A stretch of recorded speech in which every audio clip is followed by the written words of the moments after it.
కేసీఆర్ కేసులకు భయపడతారా? ఆ? కేసీఆర్ కేసులకు భయపడతారా? కేసులా అసలు అమ్మకి ఆ కేసు ఏడ భయపడతాం సాగు నోటి తలబట్టి తెలంగాణ తెచ్చుకున్న వాళ్ళము. ఓ అమ్మ మా ఆడోళ్ళ విని ఒక్కరొక్కరు విన 10-20 కేసులు ఉన్నాయి. మేమే భయపడలే. మా కేసీఆర్ భయపడతాడా? పెట్టని కేసులు పెట్టని ఏం భయపడమమ్మా. కేసులు మాకు గ్రాటి తెలిపోయినాయి. కాంగ్రెస్ వాళ్ళకి కొత్త కావచ్చు, బీజేపీ వాళ్ళకి కొత్త కావచ్చు. ఎందుకంటే అప్పుడు సందులో వండుకున్నారు మేము తెలంగాణ తెచ్చినప్పుడు. సందులోకి వెళ్ళి ఇప్పుడు బయటకు వచ్చిర్రు. నేను కూడా చేసిన ఉద్యమం, నేను కూడా చేసిన. కొత్త కొత్త వాళ్ళు వచ్చిన వాళ్ళు ఏమంటారు, మేము ఉద్యమకారులం అని మా ముందర చెప్తారు. మేము వాళ్ళని కూడా ఏమంటలేమమ్మా. పోనీ కొత్త నీరు పోతుంటే పాత నీరు వచ్చిందని మా దాంట్లో కలిసి మాతోటే మాట్లాడుతున్నారు, కానీ మేము ఏమంటలేము. ఈ రోజు కేసీఆర్ విచారణ ఎందుకు బీఆర్ఎస్ కార్యకర్తలు ఇంత హడావుడి చేసినా కేసీఆర్ ఏమైనా దేవుడా అంటున్నారు? కాదమ్మా, ఒక మాట వింటావా?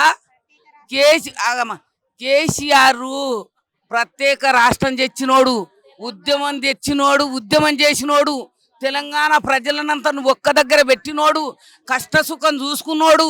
కేసీఆర్ అంటే సమ్మక్క సారక్క 2 సంవత్సరాలకు ఒకసారి బయటికి వెళ్ళి ఆమె ఉరం ఇస్తుందా ఇయ్యదా అనేది సమస్య బయటికి పెట్టు.